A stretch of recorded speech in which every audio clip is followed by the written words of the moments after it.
ওম শান্তি। আজ 24শে জানুয়ারি 2024, প্রাতঃ মুরলি। বাবা বলেছেন, মিষ্টি বাচ্চারা আত্ম অভিমানী হওয়ার অভ্যাস করো, তবেই বিকারী চিন্তা উড়ে যাবে। বাবাই স্মরণে থাকবে, আত্মা শতপ্রধান হয়ে যাবে। আজকের প্রশ্ন, মানুষদের দুনিয়ায় কোন রাস্তার কথা একেবারেই জানা নেই? উত্তরে বাবা বলেছেন, বাবার সাথে মিলনের বা জীবন মুক্তি প্রাপ্ত করার রাস্তা কারোরই জানা নেই। শুধুই শান্তি শান্তি করতে থাকে, কনফারেন্স করতে থাকে। জানে না যে বিশ্বে শান্তি কখন ছিল আর কিভাবে স্থাপিত হয়েছিল। তোমরা জিজ্ঞাসা করতে পারো যে তোমরা বিশ্বে শান্তি দেখেছ কি?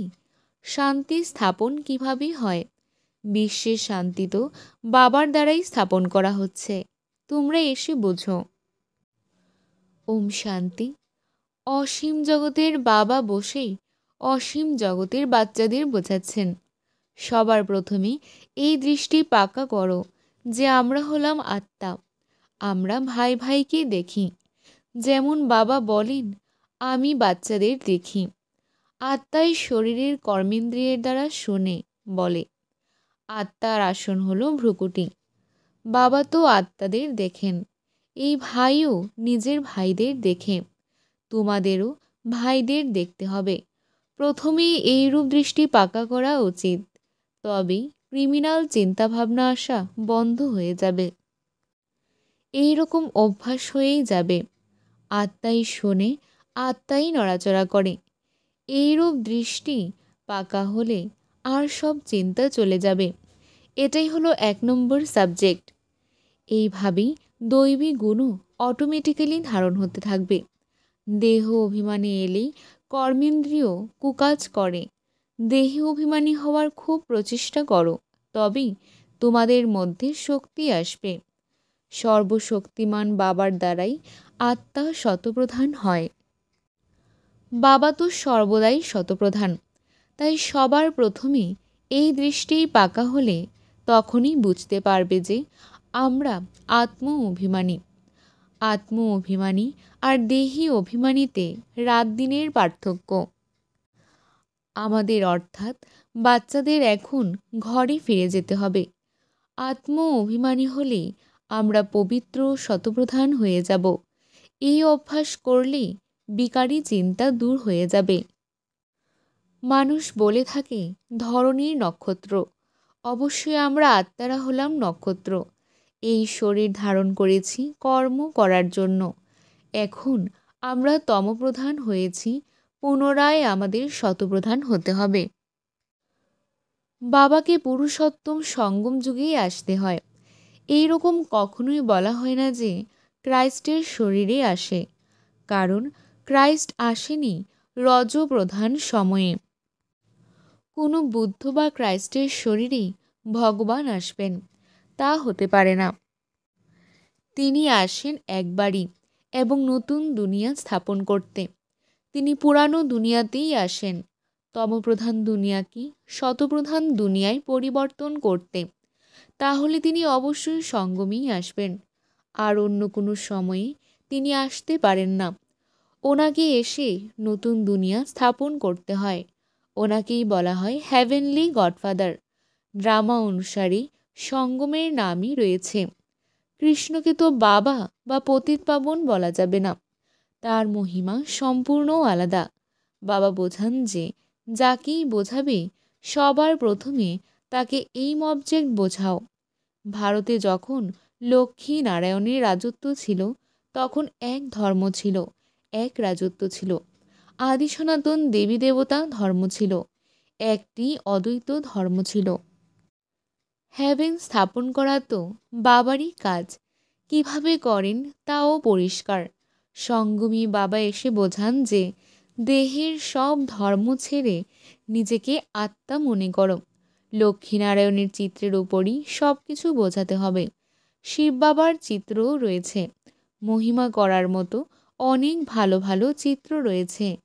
এ হলো নর থেকে নারায়ণ হওয়ার সত্য কথা। রাধাকৃষ্ণের কথা নয়, সত্যনারায়ণের কথা। তোমাদেরকে নর থেকে নারায়ণে পরিণত করেন। প্রথমে তো হবে ছোট বাচ্চা। ছোট বাচ্চাকে নর বলা হয় না, নর নারায়ণকে নারী লক্ষ্মীকে বলা হয়। বাচ্চারা তোমাদেরকেই চিত্রের দ্বারাই বোঝাতে হবে। সন্ন্যাসী তো আদি সনাতন দেবী দেবতা ধর্মের স্থাপনা করতে পারে না। শঙ্করাচার্য তো আসেনি রজপ্রধান সময়ে, তিনি রাজযোগ শেখাতে পারেন না। বাবা আসেন সঙ্গমে, তিনি বলেন অনেক জন্মের অন্তিম জন্মে তারও অন্তিম অবস্থায় আমি প্রবেশ করি। ওপরে ত্রিমূর্তিও রয়েছে, ব্রহ্মাযুগে বসে আছেন। শঙ্করের তো কথাই আলাদা, ষাঁড়ের ওপর সওয়ার হওয়া এই হতে পারে না। বাবাকে তো এখানে এসেই বোঝাতে হয়, বিনাশও এখানেই হয়। লোকেরা বলে যে বিশ্বে শান্তি প্রতিষ্ঠা হোক, তা তো হতেই হবে। তখন বুদ্ধিতে আসে, চিত্রের দ্বারা তোমরা খুব ভালোভাবে বোঝাতে পারো। যারা শিবের বা দেবতাদের ভক্তি করে তাদের বোঝাতে হবে, তারা শীঘ্রই স্বীকার করে নেবে। বাকি যারা নেচার বা বিজ্ঞান ইত্যাদি বিশ্বাসী, তাদের বুদ্ধিতে বসবে না, অন্য ধর্মাবলম্বীদের বুদ্ধিতেও আসবে না। যারা কনভার্ট হয়ে গেছে তারাই বেরিয়ে আসবে, তাদের জন্য দুশ্চিন্তা করার কি আছে। যারা দেবতা ধর্মের বা যারা অনেক ভক্তি করে তারা নিজেদের ধর্মে অত্যন্ত পাকা থাকবে। তাই যারা দেবতাদের পূজা করে সেই পূজারীদের বোঝাও। বড় বা ধনী ব্যক্তিরা কখনোই আসবে না। ধরো এই যে বিড়লা, যিনি এত মন্দির নির্মাণ করেন, তার কাছে জ্ঞান শোনার সময়ও নেই। সারাদিন বুদ্ধি ব্যবসা বাণিজ্যেই আটকে আছে। তারা অনেক টাকা পয়সা পায়, তাই তারা মনে করে যে মন্দির বানানোর জন্যই তারা এই ধন প্রাপ্ত করেছে। এ হলো দেবতাদের কৃপা। তোমাদের কাছে কেউ এলে তখন লক্ষ্মীনারায়ণের চিত্র তাদের দেখাও। বলো তোমরা বিশ্বে শান্তি চাও, কিন্তু বিশ্বে শান্তির রাজ্য এই দুনিয়াতে ছিল। এই তারিখ থেকে এই তারিখ পর্যন্ত সূর্যবংশীয় রাজধানীতে অনেক শান্তি ছিল। তারপর 2 কলা কম হয়ে যায়। মুখ্যত এই চিত্রের উপরই সব কিছু।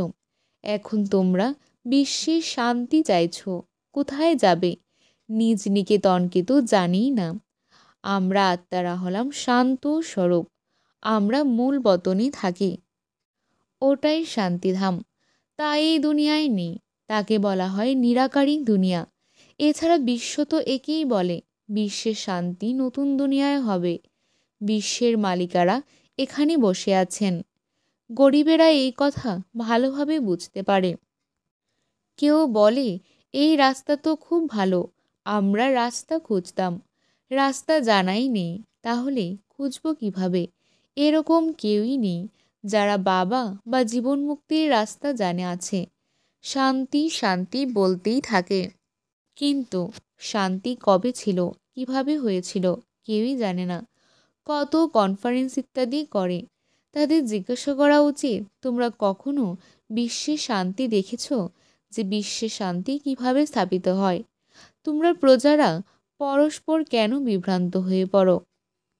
কত কনফারেন্স করতেই থাকো, কিন্তু উত্তর কোথা থেকেও পাওয়া যায় না। বিশ্বের শান্তি তো বাবার দ্বারাই স্থাপিত হচ্ছে। তোমরা বলো যে ক্রাইস্টের 3000 বছর পূর্বে হ্যাভেন ছিল, তাহলে সেখানেই শান্তি ছিল। যদি সেখানেও অশান্তি হতো, তাহলে আর কোথায় শান্তি পাওয়া যাবে? ভালোভাবে বোঝাতে হবে। এই সময় তো তোমাদেরকেই তারা এত সময় ধরে কথা বলতে দেবে না, কারণ এখনও ওদের শোনার সময় আসেনি। শোনার জন্য সৌভাগ্য চাই। তোমরা পদ্মা পদম ভাগ্যশালী বাচ্চারাই বাবার থেকে শোনার অধিকারী। বাবা ছাড়া আর কেউই শোনাতে পারে না। বাচ্চারা বাবা তোমাদেরই শোনান। এ হলোই রাবণ রাজ্য। তাহলে এখানে শান্তি কিভাবে হতে পারে? রাবণ রাজ্যে সবাই পতিত। তারা আহ্বান করে যে আমাদের পবিত্র বানাও। পবিত্র দুনিয়া তো এই লক্ষ্মীনারায়ণের ছিল। রাম রাজ্য আর রাবণ রাজ্য কত পার্থক্য! সূর্যবংশীয়, চন্দ্রবংশীয়, তারপর হয় রাবণ বংশীয়। এই সময় হলো কলিযুগ, রাবণ সম্প্রদায়। বিশিষ্ট ব্যক্তিরাও একে অপরের উপর গর্জন করতে থাকে। অত্যন্ত অহংকার থাকে যে আমি অমুক অমুক। তাই এই লক্ষ্মীনারায়ণের চিত্রের দ্বারা বোঝানো অতি সহজ। বলো যে এনাদের রাজ্যেও বিশ্বের শান্তি ছিল, আর অন্য কোনো ধর্ম ছিল না। বিশ্বের শান্তি সে তো এখানেই হয়। তাই মুখ্য হলো এই চিত্র। বাকি অন্য অনেক চিত্রের ওপরে বোঝালে মনুষ্যদের বুদ্ধি অন্যত্র চলে যায়, যা বোঝে তাও ভুলে যায়। তাই তো কথিত আছে যে টু মেনি কুকস। যখন চিত্র অনেক হয়ে যায় তখন সেখানে হাসি মজার মডেল বা কথোপকথন ইত্যাদি হতে থাকে, আর তখন মূল কথাই বুদ্ধি থেকে বেরিয়ে যায়। বিরলতম ব্যক্তি বুঝতে পারে যে বাবাই এই স্থাপনা করছেন। 84 জন্ম এনারই হয়। অবশ্য একজনকেই দেখানো হয়, সকলকে কিভাবে দেখাবে? শাস্ত্রেও এক অর্জুনের নামই বলা হয়েছে, তাই না? স্কুলের শিক্ষক কি একজনকেই পড়ায়? তাই কি হয়? এও হলো স্কুল। গীতায় স্কুলের কথা বলা হয়নি। কৃষ্ণ তো ছোট বাচ্চা, সে কী করে গীতা শোনাবে? এ হলো ভক্তিমার্গ। তোমাদের এই ব্যাজও অনেক কাজ করতে পারে। এটা হলো সবথেকে ভালো মাধ্যম।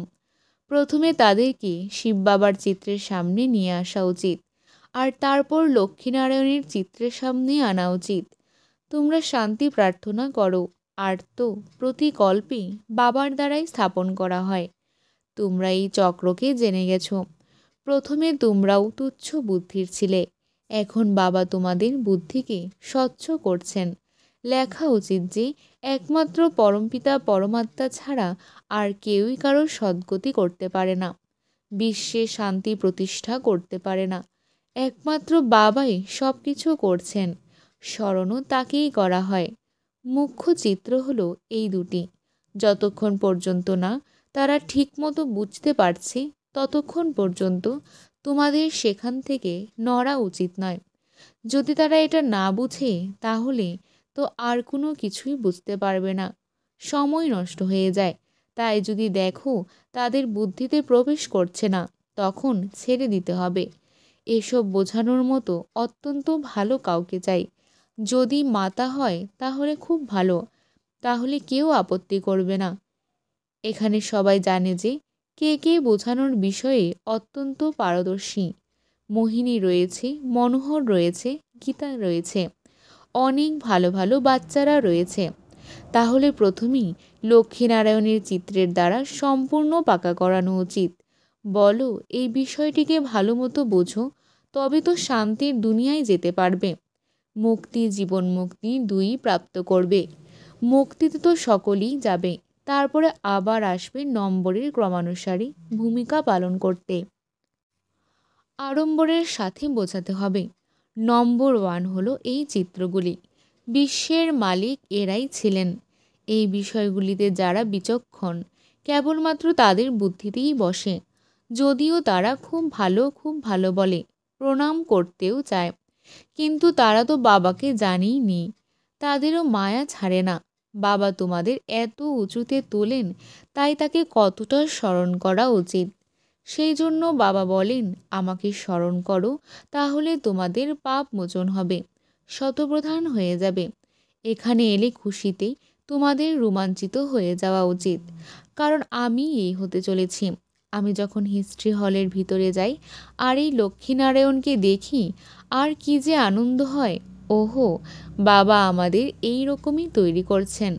বা বাবা বা লৌকিকে বাড়িতে কারো বাবা যদি অত্যন্ত উচ্চ পদাধিকারী হয়, তখন তার সন্তানেরা অত্যন্ত খুশিতে থাকে যে আমার বাবা একজন উপদেষ্টা। তোমাদের কত খুশিতে থাকা উচিত যে বাবা আমাদের এই রকম তৈরি করছেন। কিন্তু মায়া ভুলিয়ে দেয়, অত্যন্ত বিরোধিতা করে। বাচ্চারা, তোমাদের অত্যন্ত খুশিতে থাকা উচিত। দৈবী গুণও ধারণ করা উচিত। আত্ম অভিমানী ভব। পরস্পরকে ভাই ভাইয়ের দৃষ্টিতে দেখো। স্ত্রীকেও আত্মারূপে দেখবে, তাহলে ক্রিমিনাল আয় হবে না। মনে ঝড় তখনই ওঠে যখন তোমরা ভাই ভাইয়ের দৃষ্টিতে পরস্পরকে দেখো না। এতে অনেক পরিশ্রম আছে। ভালোভাবে প্র্যাকটিস করা উচিত। আত্ম অভিমানী হতে হবে। কর্মাতীত অবস্থা তো পরে হবে। সার্ভিস করা বাচ্চারাই বাবার হৃদয়ে স্থান পায়। যদি দেরিতেও আসে, তারাও লাফিয়ে টপকে যাওয়া অর্থাৎ গ্যাল্প করতে পারে, দ্রুত এগিয়ে যেতে পারে। বাচ্চারা, তোমরা পূর্বের হিস্ট্রি তো শুনেছ যে এনারা কিভাবে ঘর পরিবার ছেড়েছিল, রাতে পালিয়ে গিয়েছিল, তারপর এত বাচ্চাদের লালন পালন করা হয়েছিল। একেই বলা হয় ভাট্টি। তারপর আবার ভাট্টির থেকে নম্বরের ক্রমানুযায়ী এক একজন বেরিয়েছিল। এটা তো ওয়ান্ডার যে বাবা কিভাবে আমাদের ওয়ান্ডারফুল স্বর্গের মালিক বানান। গডফাদার তোমাদের পড়াচ্ছেন, তিনি কত সাধারণ। প্রতিদিন বাচ্চাদেরকে তিনি কত কিছু বোঝান আর বাচ্চাদেরকে নমস্কার জানান। বাচ্চারা, তোমরা আমার থেকেও উচ্চ চলে যাও।